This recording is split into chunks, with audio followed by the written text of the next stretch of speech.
So guys, छोटा सा video है. Let's try and pack it with as much information as possible. This is peak phase day 4 and day 3 को मैंने record नहीं किया because it is the least exciting day. So आज है primary deadlift day और आज मुझे 175 का एक डबल लेना है. And obviously deadlift is going to be the third exercise of the day. जैसे कि मैंने पहले बोला था, मैं एसबीडी का ऑर्डर मेंटेन करूंगा पीक फेज में. सो सबसे पहले मैं स्क्वाट का एक वेरिएशन कर रहा हूँ, tempo post pinned beltless sleeveless squat.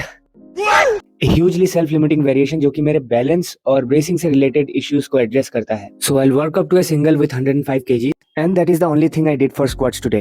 By the way, मैं 21st August 2025 से alternate days ट्रेनिंग कर रहा हूँ and trust me, this has taken my lifting game to the next level. तब से लेकर आज तक एक भी सेशन मुझे ऐसा याद नहीं आ रहा है जो कि खराब गया है. सो बेसिकली पीक फेज से पहले 4 सेशंस का एक साइकिल रहता था और हर सेशन के बीच एक दिन का गैप रहता था. So basically it used to be an 8-day cycle. Like अगर मैं मंडे को डेडलिफ्ट कर रहा हूँ, अगला डेडलिफ्ट सेशन नेक्स्ट वीक के ट्यूसडे को होने वाला है. बट पीक फेज में मैंने इस 8-day साइकिल को 6-day साइकिल में रिड्यूस कर दिया. So basically I have 3 session variations now. But इसमें रिकवरी का इश्यूज होने का चांसेस है because for example my heavy deadlift session repeats every 6 days जो कि पहले एवरी 8 days पे रिपीट होता था. सो इसी वजह से मैंने कॉम्पेंसेट करने के लिए वॉल्यूम को सिग्निफिकेंटली रिड्यूस किया है. Frequency by far outperforms volume when it comes to skill acquisition. And believe it or not, strength is a skill, it's not just muscle power. Also अपने competition के बाद मैं वापस से 8-day cycle में switch करने वाला हूँ क्योंकि वो ज्यादा सस्टेनेबल है and long term strength building के लिए बेटर है.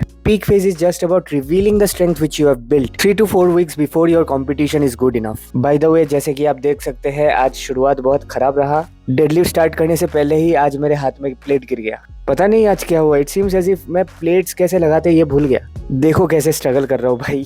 मैंने इंस्टाग्राम के हाइलाइट्स पे सेव करके रखा है. I started the year with 100 kg deadlifts, just hoping कि साल भर विदाउट एनी पेन और डिस्कम्फर्ट मैं डेडलिफ्ट्स को कर पाऊँ. Now here I am at 175, वो भी स्क्वाट्स और बेंच लगाने के बाद. And I am not even nervous because I know कि इजी मारूंगा. सो मैंने अपना प्री वर्कआउट डेडलिफ्ट से पहले लिया है because this is the main event of the day. Squat और बेंच से पहले लेने का कोई पॉइंट नहीं है. सो मैंने वार्म अप स्टार्ट कर दिया है and as you can see I am taking a lot of warm up sets. Generally हम वार्म अप में और थोड़ा सा बड़ा जंप्स ले सकते हैं, but since the overall volume is low, these warm up sets provide me with some valuable skill practice. So guys, this is 155. उसके बाद लास्ट वार्म अप लूंगा 165 का. एक्सट्रीमली स्मूथ मूव हो रहा है and I know 175 is going to fly. Next Wednesday को 180 मारना है and I know even that is going to fly. So guys, it's time, let's destroy 175. Comment section में RP जरूर बताना.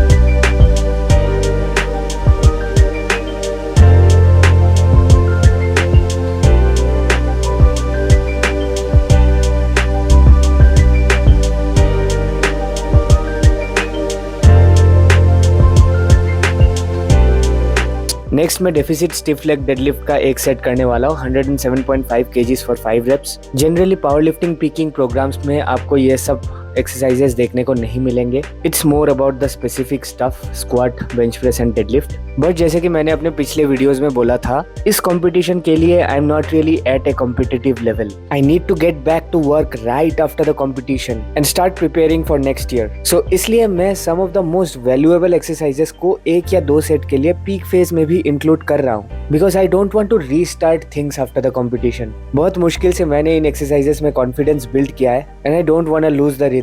This competition is not the end for me, it's just the beginning. The real game starts after the competition. Similarly, मैंने कुछ hypertrophy exercises को भी 1 या 2 set के लिए every single day include करके रखा है so that I don't lose any muscle mass. In fact, keep building muscle mass because उनमें भी मुझे progress करते रहना है. अगर peak phase को आपने अच्छे से डिजाइन नहीं किया, you are extremely prone to losing muscle mass in the peak phase, especially in the last 2 weeks. जब volume बहुत ज़्यादा कम हो जाता है and you are only dealing with singles and doubles. So some hypertrophy work definitely does help. Maybe not everybody, but most people in general. So peak phase में इन accessories में भी मेरा वॉल्यूम काफी कम है as compared to other times. But I am making sure I am taking my sets close to failure and I am hitting the muscle every other day. So the basic principles are satisfied. Also मैं number of repetitions को under 8 रखने का कोशिश कर रहा हूँ because you know जितना ज़्यादा आप repetitions perform करोगे उतना ज़्यादा आप फटीग अक्यूमुलेट करोगे। So 5 to 8 is your sweet spot for your hypertrophy range, not just in the peak phase but in general as well. पर आई टैप पे वीडियो आ रहा होगा, उधर क्लिक करके देख लेना कि हाइपरट्रॉफी के लिए क्यों एक लोअर रेप रेंज ज्यादा अच्छा होता है। So guys that's it for this video. मिलते हैं आपके साथ अगले वीडियो में, तब तक के लिए कीप सरपासिंग योर लिमिट्स।